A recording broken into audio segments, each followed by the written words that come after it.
Je m'appelle Vaughn. J'ai 35 ans, je suis auditeur jury comptable en chaîne d'approvisionnement, et absolument la toute dernière personne que ma famille s'attendait ou voulait voir au gala d'anniversaire de mon père, un événement à 10 millions de dollars. J'avais à peine franchi les portes dorées en acajou de la grande salle de bal que sa voix a tranché le doux murmure du quatuor à cordes. Je vais vous faire arrêter. Ma mère a traversé le sol de marbre poli. Elle se fichait des centaines de riches donateurs qui la regardaient. Elle s'est arrêtée à quelques centimètres de moi, les yeux remplis d'un dégoût si profond qu'il en semblait toxique, et elle a craché juste au bout de mes chaussures en cuir. Mon père s'est précipité immédiatement. Il n'est pas venu pour la calmer. Il n'est pas venu pour défendre sa propre chair et son propre sang. Au lieu de cela, sa main lourde s'est refermée sur mon biceps comme un étau. « Sors par le sous-sol, tout de suite », a-t-il murmuré, la voix tremblante d'une rage absolue. « N'embarrasse pas cette famille une fois de plus.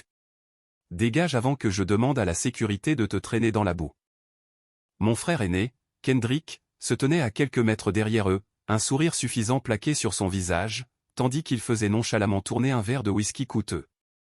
Ils pensaient tous que j'étais un homme brisé. Ils pensaient que j'étais revenu en rampant, pour mendier les miettes de leur table débordante. Ils pensaient que j'étais encore le gamin naïf de 24 ans qu'ils avaient jeté dans les rues froides, il y a 11 ans. Ils n'avaient absolument aucune idée que la mallette en cuir usé, que je serrais fermement dans ma main droite, contenait suffisamment de preuves pour les envoyer tous, sans exception, en prison fédérale. Ils n'avaient aucune idée que je savais tout des fonds de secours détournés, des virements bancaires falsifiés, et des mensonges tordus et nauséabonds sur lesquels ils avaient bâti tout leur empire caritatif. Et plus important encore, ils n'avaient aucune idée que l'homme le plus puissant de cette salle de bal n'était pas mon père, mais celui qui était assis tranquillement au premier rang, attendant mon signal. Le commissaire Bradford Reed s'est levé lentement, boutonnant sa veste de costume sur mesure. Il a croisé le regard de mon père. « Savez-vous qui il est » a demandé le commissaire, sa voix résonnant d'autorité. Un silence de mort s'est abattu sur l'ensemble du gala à 10 millions de dollars. Le quatuor à cordes a cessé de jouer. Et pour la toute première fois de ma vie, j'ai vu une peur véritable, indéniable, traverser le visage de mon père. Avant de vous raconter exactement comment j'ai détruit leur empire cette nuit-là, dites-moi d'où vous écoutez, et quel temps il fait dans votre ville en ce moment. Je veux juste savoir jusqu'où mon histoire peut voyager aujourd'hui. Car pour vraiment comprendre pourquoi j'ai dû réduire ma propre famille en cendres, vous devez savoir ce qu'ils m'ont fait il y a 11 ans. Je n'ai pas toujours été un auditeur froid et calculateur. À 24 ans, j'étais juste un gamin qui cherchait sa place dans le monde, croyant que les liens du sang signifiaient encore quelque chose. J'étais l'enfant invisible de la maison Warren. Kendrick était l'enfant prodige, celui destiné à reprendre l'immense société de développement immobilier et caritatif de mon père. J'étais juste la pièce de rechange. Mais je m'en fichais. J'avais trouvé quelque chose de vrai. J'avais trouvé Sarah.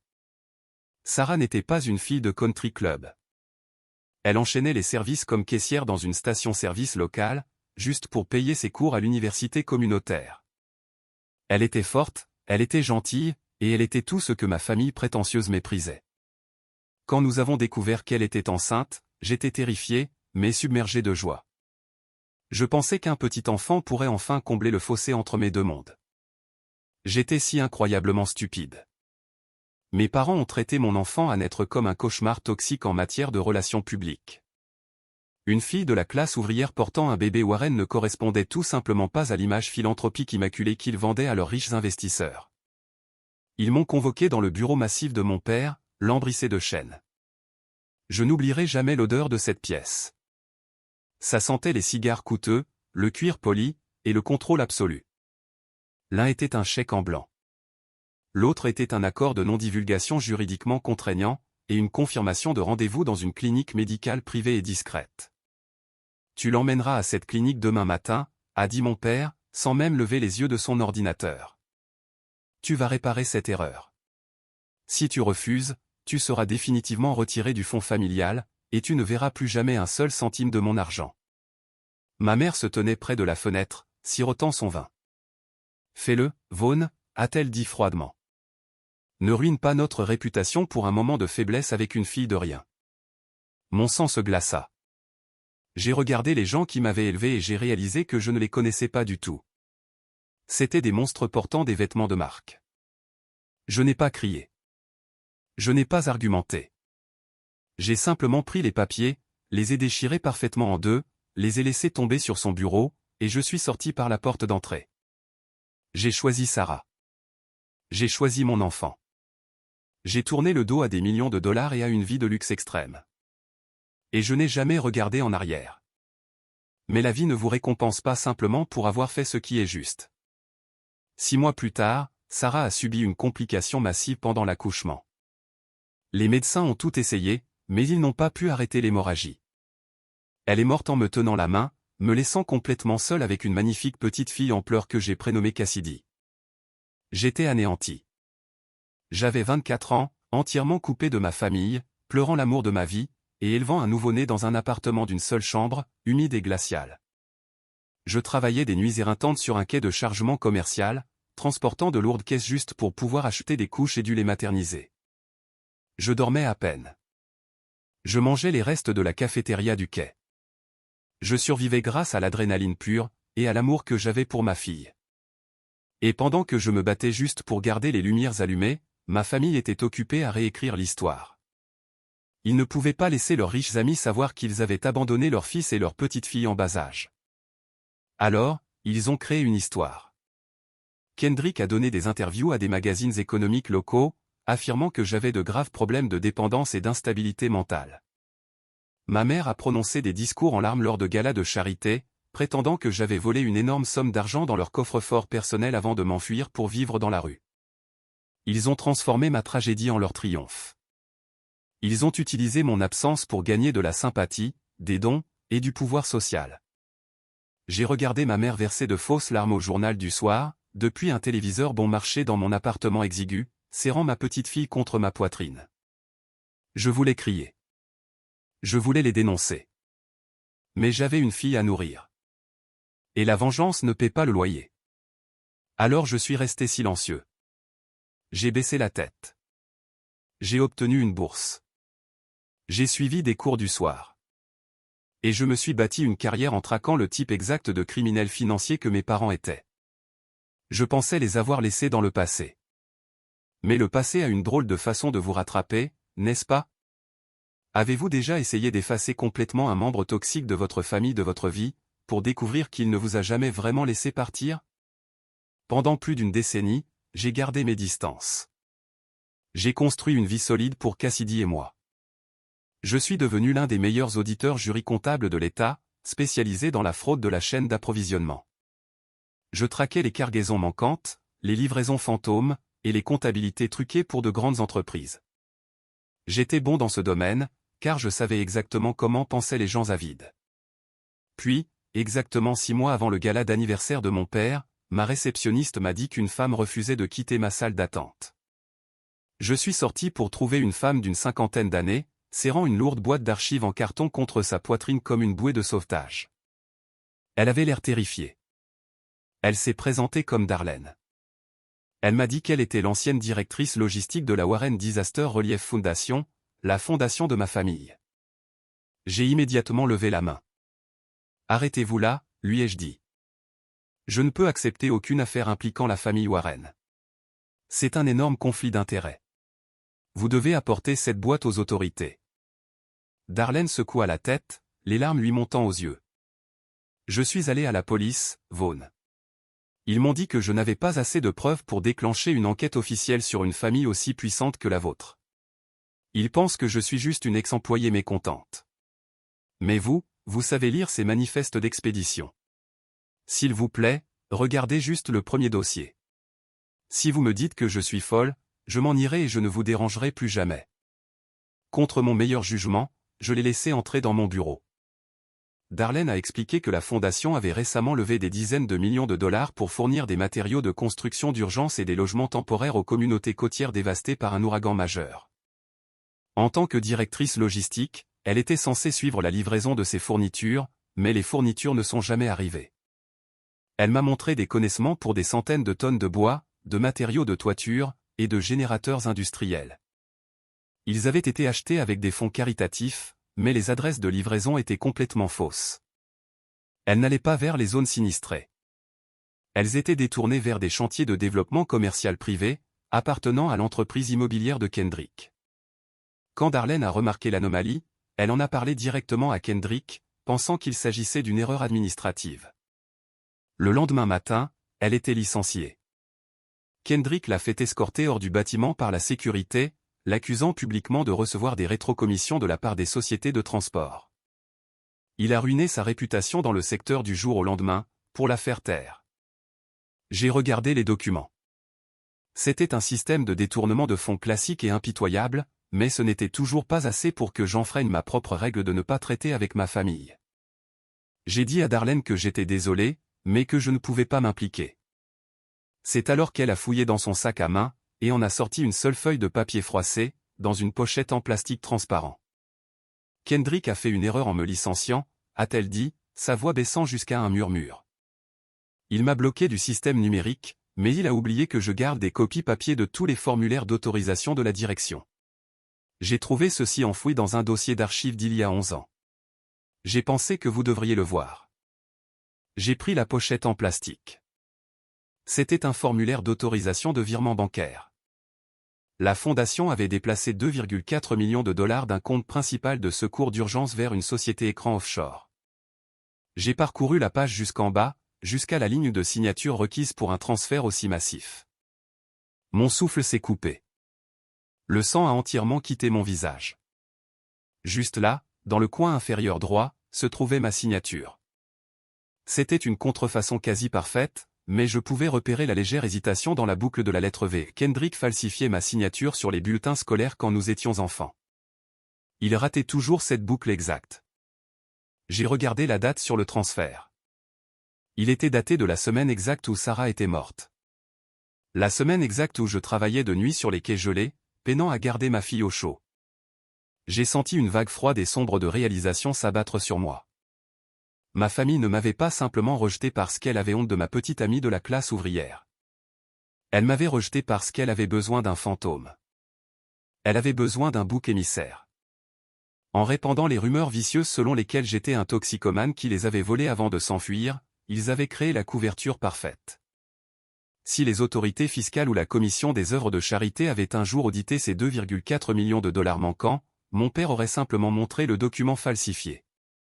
Il aurait joué le rôle du père tragique au cœur brisé, prétendant que son fils toxicomane et instable avait détourné l'argent de la charité avant de disparaître dans le monde du crime.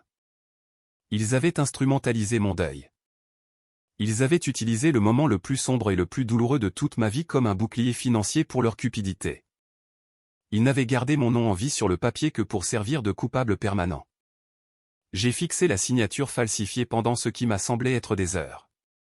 Je pouvais entendre mon cœur battre dans mes oreilles.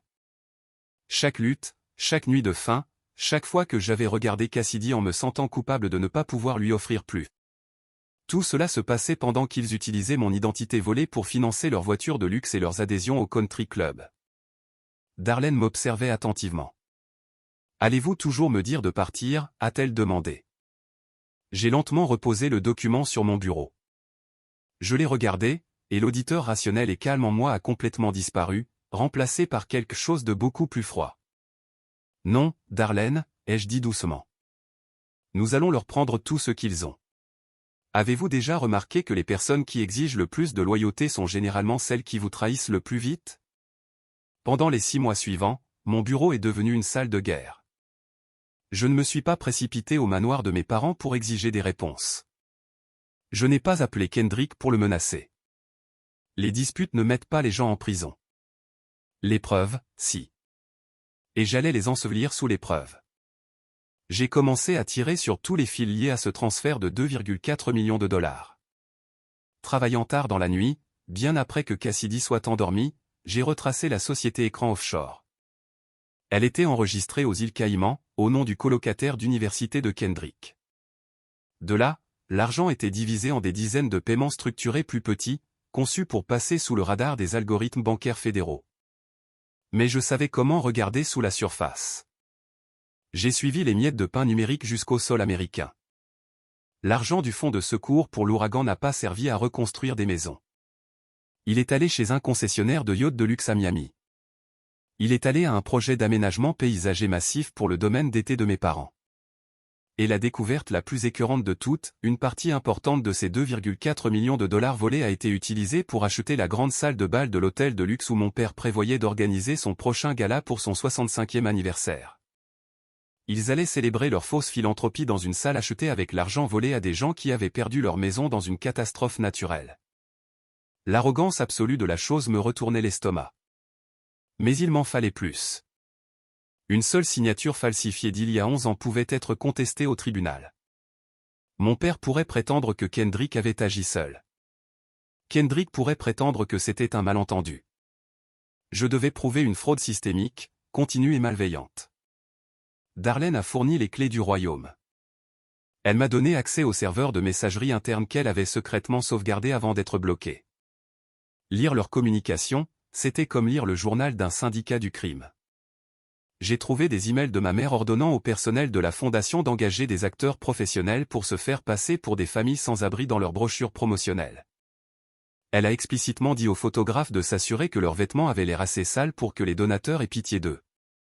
J'ai trouvé des mémos de mon père instruisant Kendrick de surpayer les entrepreneurs en construction de 300%, avec l'entente explicite que les entrepreneurs reverseraient la différence directement dans un fonds familial privé. L'ampleur du vol était absolument stupéfiante. En une décennie, ils avaient siphonné plus de 18,5 millions de dollars de refuges pour victimes de violences domestiques, de programmes de logement pour anciens combattants, et de fonds de secours en cas de catastrophe. Ils se sentaient intouchables. Ils organisaient des dîners de charité, côtoyaient des politiciens, et souriaient pour les couvertures de magazines, tout en saignant à blanc des communautés vulnérables. Je savais que présenter ces preuves à la police locale serait une perte de temps. Mon père jouait au golf avec le chef de la police. Il faisait des dons pour les campagnes électorales du juge local. Si je déposais un rapport standard, les preuves disparaîtraient commodément et je serais poursuivi pour diffamation. J'avais besoin d'un marteau assez lourd pour briser leur monde entier d'un seul coup. C'est alors que j'ai passé un appel à un homme à qui je n'avais pas parlé depuis 3 ans. Le commissaire Bradford Reed était un homme coriace et intransigeant, qui dirigeait le groupe de travail sur l'intégrité financière de l'État. 3 ans plus tôt, j'avais été l'auditeur jury comptable principal dans une affaire fédérale massive impliquant des contrats d'expédition gouvernementaux truqués. Mon analyse avait fourni les preuves exactes dont Reed avait besoin pour faire tomber un sénateur corrompu. Nous nous respections mutuellement. Il savait que je ne perdais pas de temps, et je savais qu'il ne pouvait pas être acheté. J'ai demandé une réunion sécurisée dans un dîner, à 1 heure de la ville. Quand Reed s'est assis dans la banquette, il avait l'air épuisé. Ça a intérêt à être important, Vaughn, a-t-il grommelé en commandant un café noir. Tu me sors d'une grosse affaire d'évasion fiscale.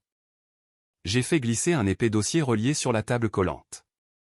C'est important, commissaire, ai-je dit, mais ça va provoquer un énorme séisme politique. Il a ouvert le dossier et a commencé à lire. J'ai regardé ses yeux parcourir le transfert falsifié, les reçus de rétrocommission, et les emails internes de ma mère. Plus il lisait, plus sa mâchoire se serrait.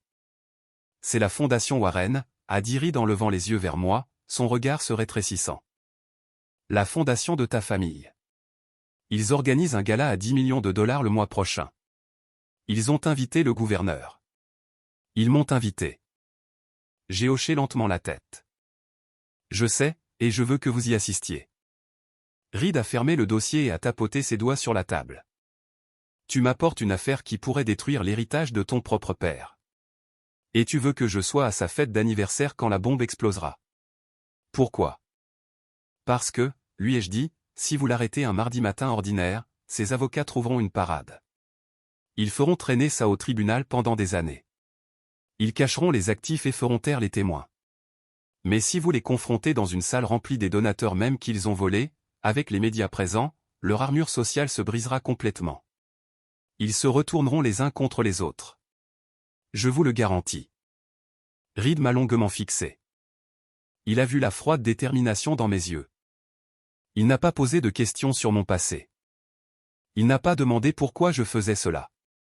Il a juste pris le dossier et l'a glissé dans sa mallette. Donne-moi 3 semaines pour vérifier ces données et obtenir les mandats fédéraux, a dit Reed en se levant. Si tes chiffres sont solides, nous frapperons fort. Mais Vaughn, tu dois comprendre quelque chose. Une fois que j'aurai mis cela en mouvement, il n'y aura plus de retour en arrière. ta famille sera complètement ruinée. Je l'ai regardé droit dans les yeux. C'est exactement ce sur quoi je compte. Avez-vous déjà eu un moment où vous saviez que votre vie était sur le point de changer violemment pour toujours, mais vous vous sentiez parfaitement calme à ce sujet? Les semaines qui ont précédé le gala ont été une masterclass de torture psychologique. Je devais continuer ma vie normale, comme si je ne tenais pas un détonateur dans ma poche. Je préparais le petit déjeuner pour Cassidy. Je l'aidais avec ses projets de sciences au collège. Je l'abordais, lui embrassais le front, puis je me retirais dans mon bureau à la maison pour suivre les progrès du groupe de travail. Les enquêteurs de l'État étaient incroyablement minutieux. En se basant sur mon analyse initiale, ils ont assigné à comparaître des relevés bancaires des îles Caïmans jusqu'en Suisse. Ils ont fait parler d'eux des entrepreneurs corrompus de Kendrick en les menaçant de poursuites fédérales pour racket.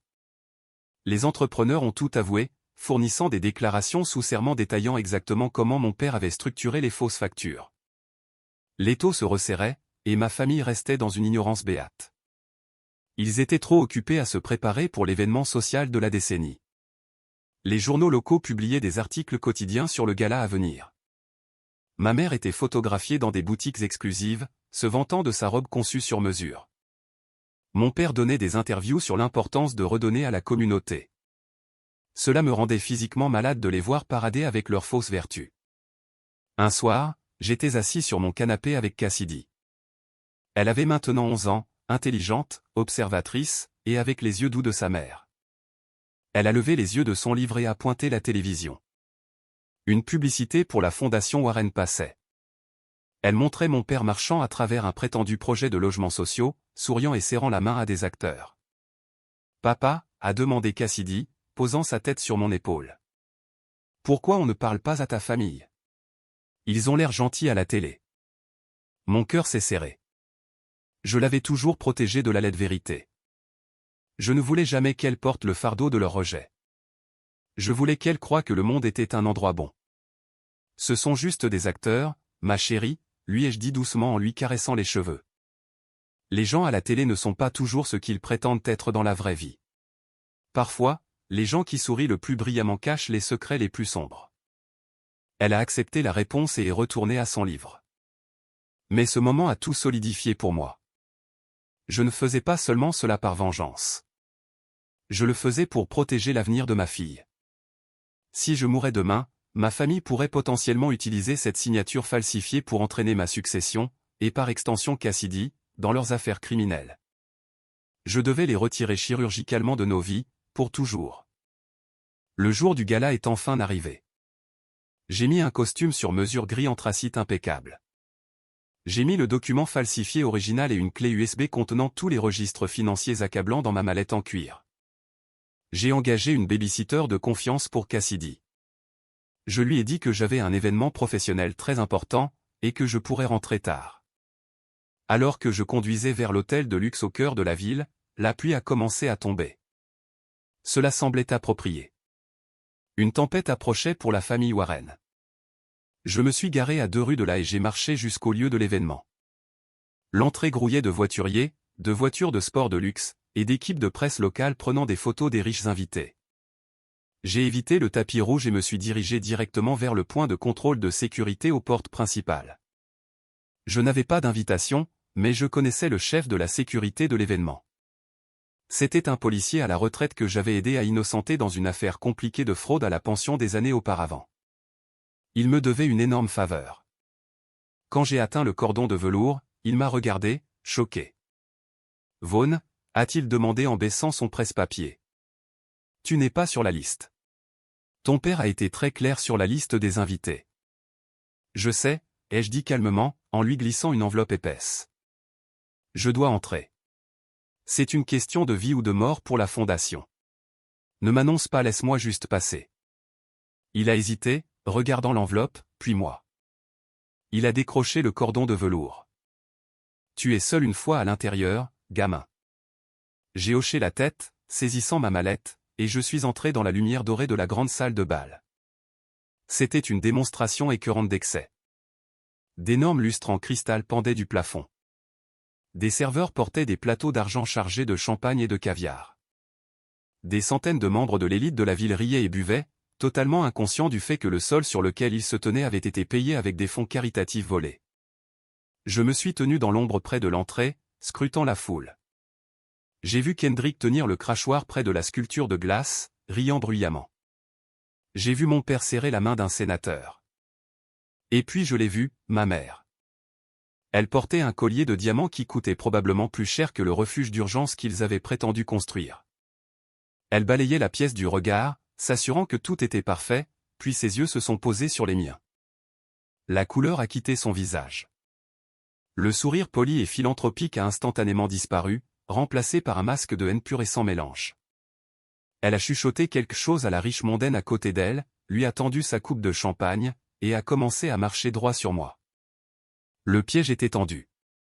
Les acteurs étaient en position. Que feriez-vous si vous vous trouviez dans une pièce remplie de gens qui vous prenaient pour un monstre, sachant que vous déteniez le pouvoir de détruire leur monde entier avec un seul morceau de papier? Cela nous ramène directement au moment où le quatuor à cordes s'est tu. Je vais vous faire arrêter. Le crachat de ma mère a atterri sur ma chaussure. Le mépris absolu dans ses yeux était destiné à me rabaisser, à me faire sentir à nouveau comme ce gamin terrifié de 24 ans. Mais je n'ai ressenti absolument rien. Aucune peur, aucune honte, juste la concentration froide et dure d'un homme qui avait passé 6 mois à planifier cet instant précis. La main de mon père serrait mon bras assez fort pour laisser des bleus. Sors par le sous-sol, tout de suite, a-t-il sifflé, le visage rouge de rage contenue.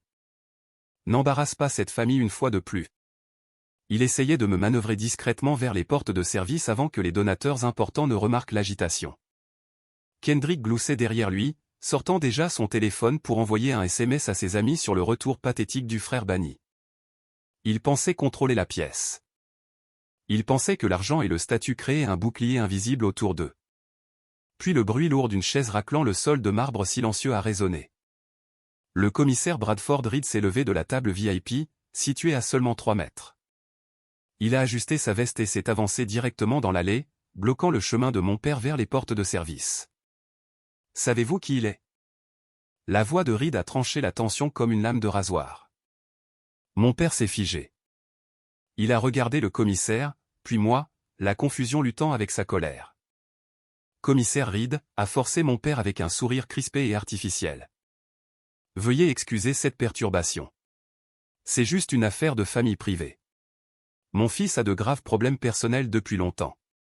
Nous allons juste régler ça discrètement. Reed n'a pas souri en retour. Il n'a pas bougé. Il a simplement regardé mon père avec les yeux froids et morts d'un enquêteur chevronné fixant un suspect coupable. Non, Warren, a dit Reed, sa voix portant sans effort à travers la salle de bal silencieuse. Au moment où votre fondation caritative a soumis des documents financiers lourdement falsifiés au trésor de l'État, cela a cessé d'être une affaire de famille privée. Les mots résonnèrent dans l'air comme une sentence de mort. Les gardes de sécurité qui s'étaient avancés pour m'attraper se sont soudainement arrêtés et ont reculé de 2 pas. Plusieurs riches donateurs ont baissé leur coupe de champagne. Quelqu'un au fond de la salle a halté. J'ai vu un journaliste local sortir son smartphone et appuyer sur enregistrer. Ma mère, toujours la grande manipulatrice, a tenté de se ressaisir la première. Elle s'est placée devant mon père, affichant son meilleur visage de victime. Commissaire, a-t-elle dit, sa voix suintant une fausse inquiétude. On vous a terriblement mal informé. Vos n'en veut à cette famille depuis des années, parce que nous avons essayé de l'aider pour sa dépendance. Il a un long passé d'instabilité mentale. Il essaie juste de faire une scène. Je ne l'ai pas laissé finir. J'ai ouvert les loquets en laiton de ma mallette en cuir. Le déclic a résonné bruyamment. J'ai mis la main à l'intérieur et j'ai sorti la pochette en plastique transparent contenant le document falsifié. Est-ce de cette instabilité mentale dont vous parlez, mère, ai-je demandé, ma voix calme, projetée pour que toute la salle puisse entendre. J'ai brandi le document.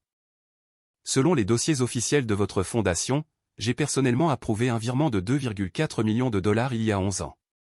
À ce moment précis, je travaillais de nuit, chargeant des marchandises sur les quais gelés, luttant pour nourrir un nouveau-né, et je n'occupais absolument aucun poste dans votre organisation. Les yeux de mon père se sont fixés sur le document. Pendant une fraction de seconde, la façade polie du milliardaire s'est fissurée. J'ai vu une panique brute et nue. Il a regardé frénétiquement Kendrick. Ce simple regard terrifié a été toute la confirmation dont la salle avait besoin. C'était un aveu de culpabilité tacite, diffusé en direct à chaque donateur, politicien et journaliste présent. Kendrick s'est avancé, le visage empourpré, essayant de rire de la situation d'une voix fragile et tremblante. « Tu te moques de moi » a raillé Kendrick bruyamment. N'importe qui aurait pu imprimer cette fausse copie dans sa cave. Tu es auditeur jury comptable, Vaughn. Tu manipules des papiers pour gagner ta vie.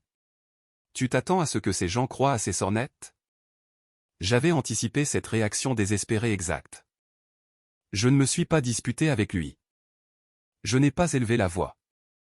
J'ai simplement tourné la tête et fait un léger signe de tête au technicien de l'événement, assis à la régie audiovisuelle au fond de la salle. Le technicien était un agent infiltré du groupe de travail sur l'intégrité financière de l'État. L'immense écran numérique derrière la scène, qui avait été préparé pour diffuser une vidéo hommage émouvante célébrant les fausses réalisations caritatives de mon père, a soudainement vacillé. Les photos souriantes de mes parents ont disparu. À leur place, une immense numérisation haute résolution d'un registre bancaire hautement confidentiel a illuminé toute la salle de bal. Êtes-vous prêt à voir ce qui se passe quand on allume enfin la lumière, et que les cafards n'ont plus nulle part où se cacher? L'immense écran numérique derrière la scène a vacillé, et le souffle coupé collectif de la salle de bal a sonné comme si tout l'oxygène avait été soudainement aspiré de l'espace. Les photographies souriantes et lourdement retouchées de mes parents ont disparu. À leur place, une imposante numérisation haute résolution d'un registre bancaire confidentiel a illuminé la pièce d'une dure lumière blanche. Les chiffres étaient massifs, en gras, et absolument impossibles à ignorer. J'ai regardé la foule. C'étaient les personnes les plus riches et les plus influentes de l'État. Des gens qui avaient signé d'énormes chèques en se basant sur les mensonges de ma famille. Je voulais qu'ils voient exactement où leur générosité était allée. La première page du registre montrait le transfert lourdement falsifié de 2,4 millions de dollars. La date exacte était surlignée en rouge vif. À côté se trouvait une photographie du document physique portant ma signature falsifiée, juxtaposée à une analyse médico-légale officielle confirmant qu'il s'agissait d'une copie frauduleuse. Mais je ne me suis pas arrêté là. Les techniciens sont passés à la diapositive suivante. Cette diapositive détaillait les comptes offshore contrôlés par les sociétés écrans de Kendrick. Elle montrait un virement direct de 8 millions de dollars. La description à côté ne disait pas « secours en cas de catastrophe ». Elle disait « investissement en capital privé ». La diapositive suivante révélait un paiement de 6 millions de dollars. Cet argent avait été acheminé par un faux fournisseur pour acheter un yacht de luxe, actuellement amarré à Monaco sous le nom de Kendrick. Une autre diapositive documentait 4,5 millions de dollars, redirigés vers un fonds de lobbying politique pour huiler les rouages des projets immobiliers commerciaux de mon père. Au total, plus de 18,5 millions de dollars avaient été systématiquement drainés des efforts de secours d'urgence. C'était un chef-d'œuvre de tromperie financière, une escroquerie de 10 ans orchestrée par une famille toxique qui ne se souciait de rien d'autre que de ses propres intérêts. Des murmures ont éclaté dans la salle de bal. Le silence poli et sophistiqué du gala s'est brisé en un chœur chaotique de choc et d'indignation. Un éminent promoteur immobilier local, un homme qui avait personnellement donné un demi-million de dollars au fonds de secours pour l'ouragan, s'est frayé un chemin vers l'avant de la foule. Il a pointé un doigt tremblant vers l'écran. Il a reconnu une date de transaction et un montant spécifique. « C'était mon argent » a-t-il crié, sa voix résonnant au-dessus du murmure grandissant de la foule. J'ai fait ce chèque spécifiquement pour le projet de logement côtier. Il est écrit là que le projet a été annulé, mais mon argent a été transféré à une entreprise d'aménagement paysager dans les Hamptons. Une autre femme, une philanthrope bien connue qui s'associait fréquemment avec ma mère, a sorti son smartphone. Elle a comparé le registre à l'écran avec les reçus numériques dans ses emails. Son visage est devenu pâle. Mon don a été déplacé 48 heures après que je l'ai fait, a-t-elle dit, regardant directement ma mère avec un dégoût absolu. Vous m'aviez dit qu'il était allé au centre de traumatologie pour enfants. Il est allé sur votre compte de voyage personnel. La panique s'est installée. Ma mère s'est précipitée vers la régie audiovisuelle, ses talons au claquant frénétiquement sur le sol de marbre. Elle a agité les bras, ses bracelets en diamant captant la lumière. Éteignez ça immédiatement, a-t-elle hurlé, abandonnant toute trace de sa personnalité mondaine et raffinée. Éteignez ça tout de suite, ou je vous poursuivrai en justice jusqu'à la faillite. Le commissaire Bradford Reed a levé une main. Sa voix a traversé le chaos comme un coup de feu. Personne ne touche à l'équipement, a ordonné le commissaire. Cet écran affiche des preuves actives dans une enquête fédérale et étatique en cours. Quiconque interfère avec cela sera arrêté pour obstruction à la justice sur le champ.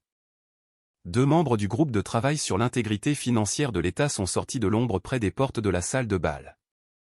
Ils étaient vêtus de costumes sur mesure, ressemblant à des invités ordinaires, mais dès qu'ils se sont avancés, leur autorité était indéniable.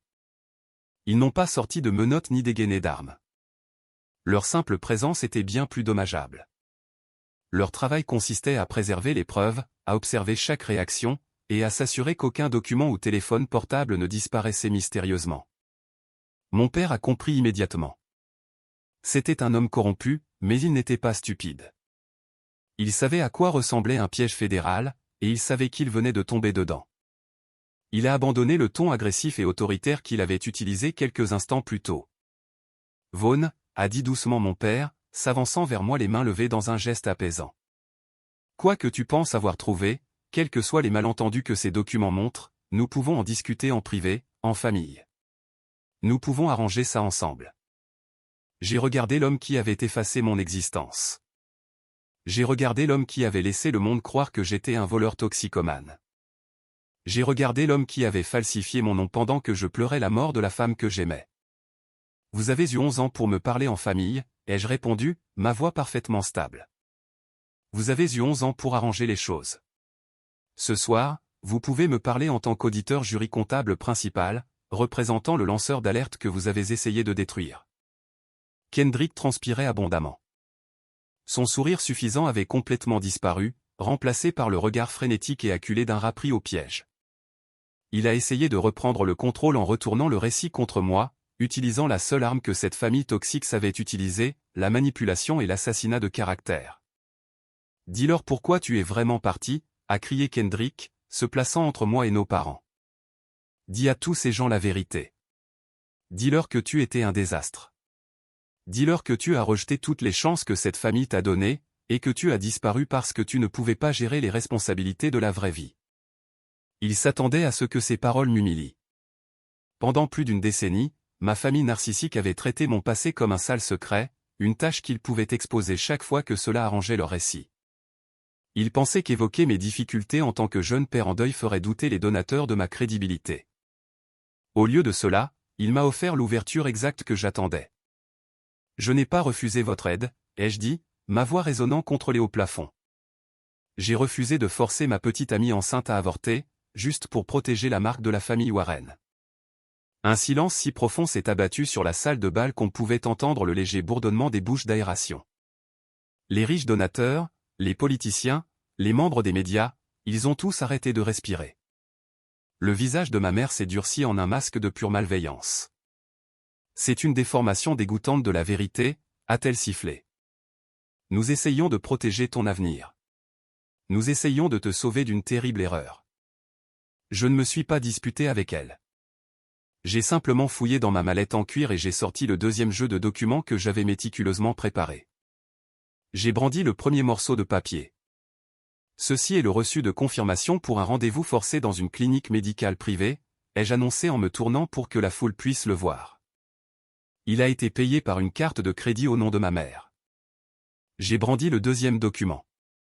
Et ceci est un accord de non-divulgation hautement illégal, rédigé par l'avocat d'entreprise de mon père. Il exigeait que je ne parle jamais de la grossesse, de la clinique, ou de mon retrait immédiat du fonds familial. Il stipulait également explicitement que la violation de ces termes éliminerait de manière permanente toute revendication financière que mon enfant à naître pourrait avoir. J'ai regardé directement mon père. « Vous avez lié toute l'existence de ma fille à mon silence », ai-je dit, sentant la colère monter dans ma poitrine, chaude et juste. « Quand j'ai refusé de jouer à votre jeu malsain, vous m'avez coupé les vivres sans un sou. Et puis, vous avez utilisé mon identité volée pour autoriser un virement bancaire frauduleux. » L'avocat d'entreprise de longue date de mon père, qui se tenait près de la sculpture de glace, a fixé les documents dans ma main. Il a lentement posé son verre et a fait 3 grands pas en arrière, s'éloignant physiquement du navire en perdition. Kendrick secouait la tête, le visage pâle. « Je ne sais rien d'une clinique ou de signature falsifiée », a-t-il balbutié en regardant les enquêteurs. « Il ment. Il essaie juste de me piéger parce qu'il est jaloux. Tu veux parler de piéger les gens, ai-je demandé. Parlons de tes emails, Kendrick. J'ai fait un autre signe de tête au technicien. L'écran a de nouveau changé. Cette fois, il affichait un email interne, récupéré des serveurs archivés de la fondation. C'était un email écrit par Kendrick, envoyé directement à notre père. J'ai lu les mots à voix haute, m'assurant que chaque syllabe atterrissait comme un coup physique. Blâmer Vaughn pour les fonds manquants sera incroyablement facile. Il part déjà en disgrâce. Nous pouvons dire à la famille élargie et aux membres du conseil d'administration qu'il a développé une grave dépendance. Les donateurs et les auditeurs sont beaucoup moins susceptibles de remettre en question une inconduite financière si elle est imputée à quelqu'un connu pour être mentalement instable. La foule a halté. La cruauté calculée de l'email était indéniable. La diapositive suivante montrait un autre email de Kendrick. Celui-ci demandait si ma signature physique existait encore sur d'anciens formulaires de bénévolat de la fondation, afin qu'il puisse s'entraîner à la copier. Kendrick s'est tourné vers nos parents, les yeux écarquillés de trahison. Vous m'aviez dit que ces serveurs internes avaient été effacés, a-t-il crié à mon père. Vous aviez dit que le service informatique avait détruit ces disques durs il y a des années. Les aveux lui ont échappé de la bouche avant que son cerveau ne puisse suivre. Il venait d'avouer la conspiration devant un groupe de travail fédéral, dans une salle remplie de témoins.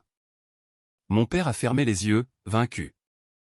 Ma mère s'est agrippée au bord d'une table de cocktail. Il n'y a pas eu d'évanouissement soudain. Il n'y a pas eu d'urgence médicale opportune qu'elle aurait pu simuler pour détourner l'attention des preuves. Elle a dû rester là, pleinement consciente, tandis que la réputation immaculée qu'elle avait mis des décennies à polir se désintégrait sous les yeux des personnes même dont l'approbation signifiait tout pour elle. Que arrive-t-il à un narcissique quand il n'a plus de mensonges et plus personne à blâmer? Ils se retournent les uns contre les autres. Je n'avais pas fini. La colère profonde d'un père qui avait vu sa fille grandir sans famille a alimenté mon prochain mouvement. L'écran est passé à une série de photographies. La première photo provenait d'une brochure glacée de la Fondation, montrant un magnifique refuge pour femmes fraîchement rénové, avec des jardins paysagers et des chambres entièrement meublées. La deuxième photo était une image non retouchée et en temps réel de la même propriété. C'était un entrepôt abandonné et pourrissant, entouré de clôtures en grillage. Les fenêtres étaient barricadées avec du contreplaqué. L'eau et l'électricité étaient coupées depuis plus de 3 ans. Vous avez prétendu que la charité avait acheté des lits, des systèmes de sécurité, du matériel médical, et des services de conseil professionnels, ai-je dit en pointant l'écran. Mais l'argent pour ces lits a payé les lustres en cristal qui pendent au-dessus de nos têtes en ce moment. L'argent pour ce matériel médical a payé votre croisière d'anniversaire de luxe en Méditerranée. L'argent pour ces services de conseil a payé vos efforts de lobbying politique. Puis j'ai joué l'enregistrement audio. C'était un appel téléphonique enregistré par Darlene, la lanceuse d'alerte, juste avant qu'elle ne soit licenciée. La voix arrogante et dédaigneuse de ma mère a résonné dans les haut-parleurs de la salle de bal. Les gens ne donnent pas d'argent pour des détails comptables, ricanait la voix de ma mère sur l'enregistrement. Ils donnent de l'argent pour l'histoire émouvante que nous leur racontons. Nettoyez les chiffres de ce rapport, et arrêtez de vous comporter comme si quelqu'un voulait vraiment connaître la vérité. Faites juste en sorte que ça ait l'air bien. Plusieurs membres du conseil d'administration de la Charité ont immédiatement commencé à se diriger vers les portes de sortie, mais les enquêteurs de l'État se sont poliment mis sur leur chemin, leur demandant de rester dans le bâtiment pour des déclarations officielles. Une femme âgée, une philanthrope respectée qui avait siégé au conseil de la Fondation aux côtés de ma mère pendant 12 ans, s'est approchée lentement de la table de cocktail. Elle a détaché le badge doré de la Fondation de son revers, l'a placé délicatement sur la surface en verre, et a regardé ma mère avec une pitié absolue. Elle n'a pas dit un seul mot. Elle s'est juste éloignée. Ma mère s'est tournée vers moi. Ses yeux étaient froids, calculateurs, et dépourvus de toute chaleur maternelle. Elle ressemblait exactement à ce qu'elle était dans le bureau de mon père, il y a 11 ans. « Tu ferais vraiment ça ?» a-t-elle demandé, sa voix tremblant d'une fureur à peine contenue. « Tu détruirais ton propre père le jour de son 65e anniversaire. Tu humilierais ta propre mère devant tous nos amis. » La voilà. La règle ultime d'une dynamique familiale toxique. Leur fraude systémique massive n'était qu'une petite erreur privée. Mais ma résistance, ma demande de compte, était considérée comme une trahison publique. Leur cruauté était présentée comme une protection, mais ma vérité était présentée comme une vengeance vicieuse. C'est vous qui avez choisi le lieu, ai-je répondu calmement. Vous avez invité les riches donateurs dont vous avez volé l'argent. Vous avez invité les journalistes qui ont loué votre fausse générosité. Vous avez invité le commissaire parce que vous vouliez son soutien politique pour légitimer votre fraude. Vous avez construit cette magnifique scène pour ce soir. J'ai simplement décidé de l'utiliser. Mon père a fait une dernière tentative désespérée pour réécrire le récit. Il est monté sur scène, a attrapé le microphone du pupitre, et s'est adressé à la foule. Mesdames et messieurs, s'il vous plaît, écoutez-moi, a plaidé mon père, essayant de projeter de l'autorité.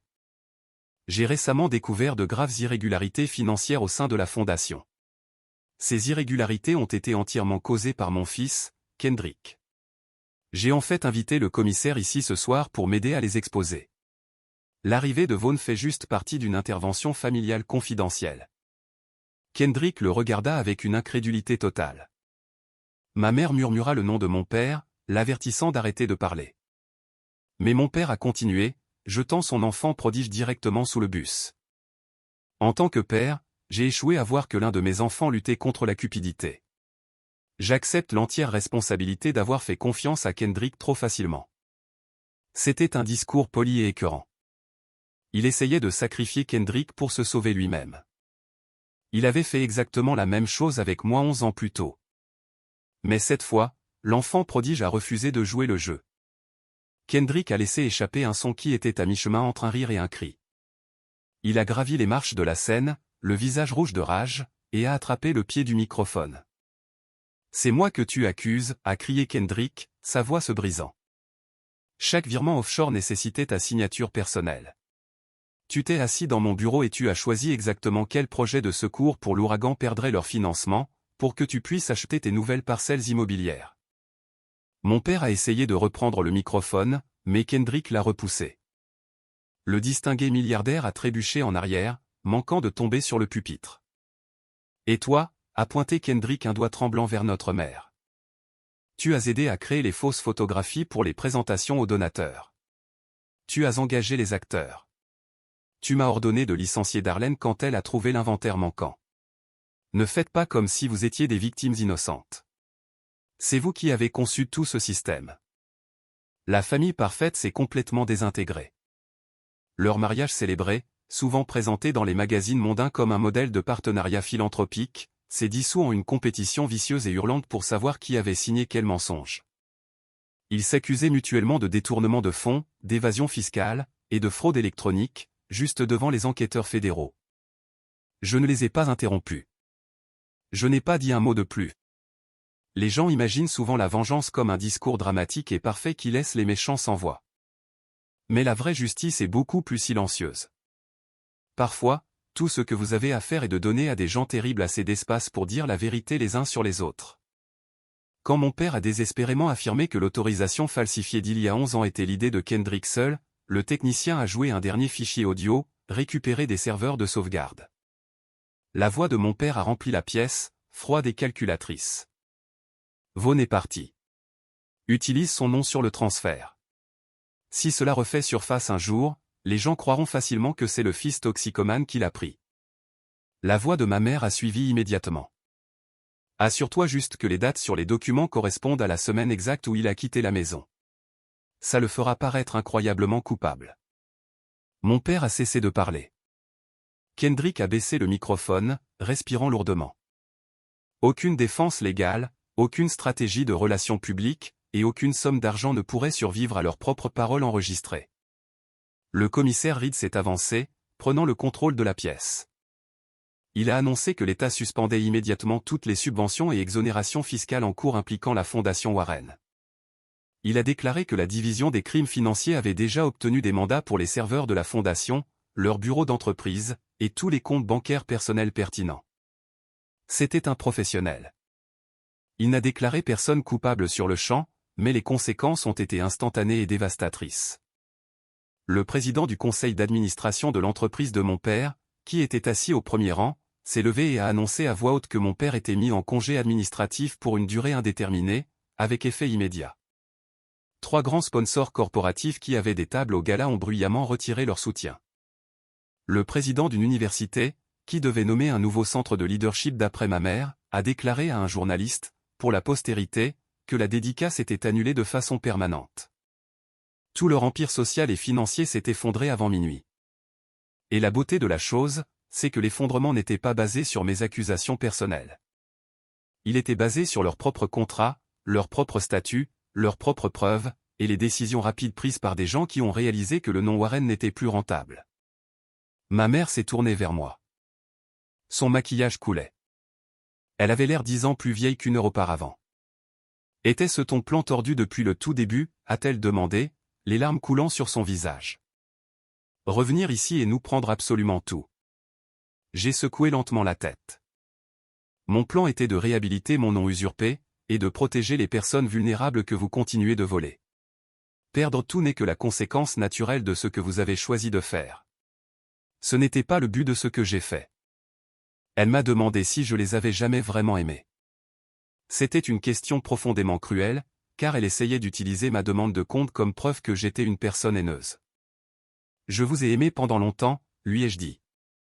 Je vous ai aimé bien après que vous aimer soit devenu nuisible à ma propre survie, et c'était ça le problème. Mon père, l'air complètement défait, m'a dit que je regretterais profondément de l'avoir humilié ainsi après sa mort. Je l'ai regardé, ne ressentant absolument rien d'autre que de la pitié. Je lui ai rappelé qu'il avait laissé ma fille grandir en croyant que ses propres grands-parents ne voulaient absolument rien avoir à faire avec elle. Vous étiez parfaitement disposé à laisser la mémoire de Sarah être traînée dans la boue. Et vous étiez disposé à laisser Cassidy porter cette honte pour le reste de sa vie, juste pour que vous puissiez garder vos discours d'anniversaire fantaisistes et vos adhésions au country club, ai-je dit. Le regrettez-vous? Il a regardé par-delà moi, fixant les riches donateurs qui abandonnaient rapidement la salle de bal. Même dans son moment le plus sombre, il pleurait la perte de son public bien plus qu'il ne pleurait la perte de son fils. Kendrick m'a approché une dernière fois. L'arrogance avait complètement disparu. Il ressemblait à un enfant terrifié. Il m'a pratiquement supplié, offrant de témoigner contre nos parents et de donner au groupe de travail tout ce dont ils avaient besoin, si seulement je pouvais tirer quelques ficelles pour l'aider à éviter la prison fédérale. Je lui ai dit que cette décision appartenait à son avocat de la défense et au procureur de l'État, pas à moi. Il m'a accusé de prétendre être moralement supérieur, de jeter mon propre sang sous le bus juste pour me sentir puissant. Non, Kendrick, ai-je répondu. Je refuse simplement de devenir la personne qui décide secrètement quel membre de la famille devrait porter le fardeau des crimes de tous les autres. Aurais-tu protégé un frère qui a aidé à ruiner ton nom? Ou est-ce que te protéger maintenant t'apprendrait seulement que partager le sang peut effacer n'importe quel niveau de trahison? C'était la lourde question que je portais avec moi, alors que les enquêteurs fédéraux escortaient officiellement mes parents et mon frère dans des salles de conférence séparées pour leurs premiers interrogatoires. Le gala à 10 millions de dollars s'est terminé sans gâteau d'anniversaire, sans applaudissements, et sans une chaleureuse étreinte familiale sous les lustres en cristal. Le lendemain matin, des photographies de ma mère me crachant sur les chaussures apparaissaient en première page de tous les grands journaux, juste à côté de titres massifs sur la fondation suspendue et les descentes fédérales. La vidéo du commissaire Reed demandant « Savez-vous qui il est devenue virale sur les réseaux sociaux. Mais le détail qui comptait le plus pour moi est venu plus tard, lors de la conférence de presse, lorsque le commissaire m'a formellement identifié, non pas comme le fils déshonoré, mais comme le conseiller juridique principal et l'auditeur jury comptable pour le lanceur d'alerte, dont les preuves indéniables avaient déclenché toute l'enquête. Pendant 11 ans, une simple recherche de mon nom sur Internet faisait remonter de fausses rumeurs de dépendance, de vol, et de disgrâce familiale. En quelques jours, les journaux ont publié des rétractations massives et ont corrigé les anciens articles. D'anciens employés de la Fondation ont trouvé le courage de se présenter avec des boîtes de dossiers supplémentaires. Des organisations communautaires locales ont publiquement confirmé que les projets fortement promus par la famille Warren n'avaient jamais reçu un seul centime de l'argent qui leur avait été promis. Salut tout le monde, merci beaucoup d'avoir regardé cette histoire. Si vous êtes arrivé jusqu'ici, veuillez laisser un commentaire avec le mot « terminé ». C'est notre code secret pour les vrais fans qui regardent jusqu'à la toute fin. Je mettrai un cœur et répondrai à chaque commentaire contenant ce mot-clé. Maintenant, voyons ce qu'il est advenu de ma famille à la fin. 3 mois après le gala, le système judiciaire a finalement rattrapé la famille Warren. Mon père et Kendrick ont été inculpés par un grand jury fédéral pour plusieurs chefs d'accusation de crimes, notamment fraude électronique, complot en vue de commettre une fraude, fausse déclaration fiscale, et obstruction à la justice. Ma mère a fait face à des accusations graves distinctes, liées à la fausse représentation auprès des donateurs, à la fraude caritative, et à la falsification de preuves. Je sais qu'une inculpation criminelle n'est pas la même chose qu'une condamnation, et que les procès prendraient du temps, mais l'empire social et financier qu'ils avaient impitoyablement protégé s'est effondré immédiatement et de façon permanente. Le conseil d'administration a officiellement démis mon père de ses fonctions de président et PDG après qu'un audit indépendant a découvert encore plus de transactions non autorisées. La fondation familiale a été dissoute de force sous une stricte surveillance judiciaire. Tous ses actifs restants, y compris les propriétés de luxe et les comptes offshore, ont été saisis et redirigés vers les programmes de logement réel qu'ils avaient exploités dans leur publicité. Les divers conseils d'administration caritative de ma mère ont exigé sa démission immédiate. Kendrick a été contraint de vendre ses voitures de luxe, son yacht, et ses propriétés offshore juste pour payer ses frais de justice croissants, et les obligations de restitution massive liées au règlement civil. Le manoir tentaculaire où mon père avait prévu de prendre sa retraite a été mis sur le marché après que plusieurs grands prêteurs ont gelé leurs lignes de crédit garanties par l'entreprise. Aucune de ces pertes financières ne m'a rendu ma vingtaine. Elles n'ont pas effacé les nuits épuisantes que j'ai passées à étudier la logistique de la chaîne d'approvisionnement, pendant que Cassidy dormait à côté d'une pile de lourds livres de bibliothèque. Elles n'ont pas donné à ma fille les grands-parents qui auraient dû assister à ses pièces de théâtre à l'école, à ses anniversaires, ou à ses visites à l'hôpital. La vengeance n'a pas réparé mon passé, mais elle a absolument empêché ma famille de profiter de la version tordue du passé qu'ils avaient inventée. 6 mois après le gala, j'ai reçu une lettre manuscrite par la poste de ma mère. Elle était écrite sur du papier bon marché, un contraste saisissant avec son papier à lettres personnalisées habituel. Elle s'excusait de m'avoir craché dessus. Elle s'excusait pour le rendez-vous à la clinique. Elle s'excusait pour les 11 années de silence de mort. Mais à mi-chemin de la lettre, elle m'a demandé d'écrire une déclaration juridique formelle pour son avocat de la défense, expliquant qu'elle n'avait agi que sous l'influence et le contrôle strict de mon père. Même ces excuses contenaient une issue de secours calculée. J'ai placé la lettre dans une enveloppe et l'ai retournée directement par l'intermédiaire de son avocat, sans un seul mot de réponse personnelle. Mon père n'a jamais envoyé d'excuses. Il a envoyé un bref SMS par l'intermédiaire d'un tiers, disant que Cassidy devrait venir le voir avant qu'il n'aille en prison, avant qu'il ne soit trop tard. Je me suis assis avec Cassidy. Elle était assez grande pour comprendre ce qui se passait. Je lui ai montré le message et lui ai demandé si elle voulait avoir un contact avec lui. Elle a lu le message, m'a regardé, et a posé une simple question. A-t-il déjà demandé comment j'allais, avant d'avoir besoin de quelque chose pour se sentir mieux? Quand j'ai dit non, elle m'a rendu le téléphone et a choisi de ne pas lui rendre visite. J'ai respecté sa décision entièrement, parce que mes parents n'avaient jamais respecté la mienne. Kendrick a finalement accepté un accord de plaidoyer fédéral. L'accord exigeait sa pleine coopération, une restitution financière massive, et son témoignage sous serment contre nos parents concernant les finances de la fondation. Il a demandé une réunion privée avec moi avant de se présenter dans un établissement à sécurité minimale. J'ai accepté, mais seulement dans mon bureau, avec mes propres avocats présents. Il est arrivé l'air épuisé. Il portait une simple chemise à boutons, dépourvue des costumes de marqué du sourire arrogant qu'il avait utilisé comme une arme au gala.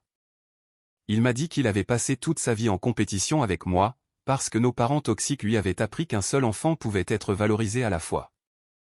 Quand Sarah est tombée enceinte, il a vu une opportunité tordue de devenir l'enfant prodige permanent. Plus tard, il a réalisé qu'être le favori signifiait devenir complètement utile à leur combine criminelle.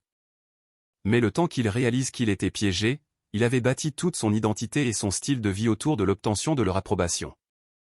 Je pensais que si jamais tu revenais, je disparaîtrais, a admis Kendrick en regardant ses mains. Je crois qu'il ressentait un certain niveau de remords. Mais je crois aussi fermement que le remords ne crée pas une obligation obligatoire de réconciliation immédiate. Tu n'avais pas à m'aimer, Kendrick, lui ai-je dit calmement.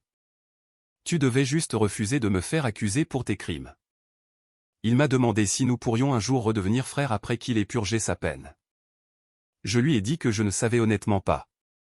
Le pardon, quand il arrive enfin, n'est pas la même chose qu'un accès restauré à la vie de quelqu'un. Certaines personnes s'excusent parce qu'elles comprennent enfin le mal profond qu'elles ont causé. D'autres s'excusent seulement parce que le mal les a enfin atteintes. Seul le temps révèle la différence. Ma vie professionnelle a changé pour le mieux. J'ai aidé à établir une clinique juridique gratuite pour les lanceurs d'alerte et les personnes de la classe ouvrière qui avaient été faussement accusées par le biais de la fraude à l'identité financière. Darlene, la femme courageuse qui m'avait apporté la boîte de preuves, est devenue conseillère principale du fonds de logement nouvellement restructuré et entièrement transparent. L'argent récupéré des actions civiles fédérales a aidé à achever 2 magnifiques refuges d'urgence, pleinement fonctionnels, que ma mère avait précédemment utilisés comme des histoires de succès fictives. Lors de l'inauguration du premier bâtiment, il n'y avait pas d'invités de gala, pas de flûte de champagne, et personne n'applaudissait le nom de ma famille, car le nom Warren avait été complètement effacé du bâtiment. Le refuge a été nommé Sarah S. House, la maison de Sarah, choisie par les femmes qui y vivraient réellement. Cassidy a aidé à peindre une fresque murale bleu vif le long des murs de la salle de lecture pour enfants. La voir rire, avec de la peinture bleue sur les mains et le sourire de sa mère sur son visage, m'a donné quelque chose que le gala à 10 millions de dollars n'aurait jamais pu me donner. Cela m'a donné la preuve indéniable qu'un héritage n'a pas à être hérité. Il peut être reconstruit, honnêtement et avec amour. Les gens me demandent souvent si humilier mes parents publiquement m'a fait me sentir victorieux ou puissant. La vérité honnête est que je ne me suis pas senti puissant lorsque ma mère m'a craché dessus, lorsque mon père m'a ordonné d'aller au sous-sol, ou lorsque leurs secrets les plus sombres sont apparus sur cet écran géant. Je me suis senti lucide. Pour la toute première fois de ma vie, j'ai vraiment compris que leur rejet n'avait jamais mesuré ma valeur réelle. Leur rejet ne mesurait que l'incroyable danger que la vérité représentait pour leur empire fragile et factice. Je n'ai pas détruit ma famille en exposant les preuves. La famille aimante qu'ils présentaient au monde n'avait jamais existé. Il n'y avait qu'un arrangement commercial froid, bâti sur la peur, le silence, le favoritisme toxique, et l'argent volé. Une fois que j'ai cessé de protéger cette illusion pour eux, elle s'est effondrée entièrement sous son propre poids.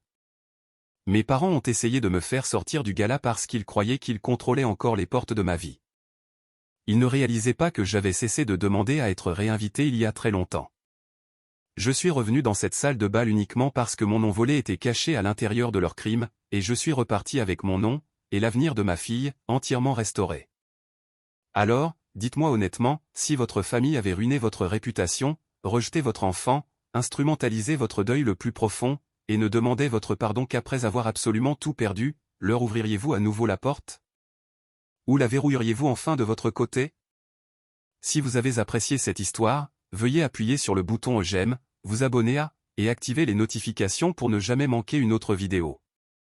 Nous vous apportons les histoires les plus intenses et émouvantes d'Internet. N'oubliez pas, chaque fois que vous choisissez de vous éloigner des personnes toxiques, vous choisissez de vous sauver vous-même.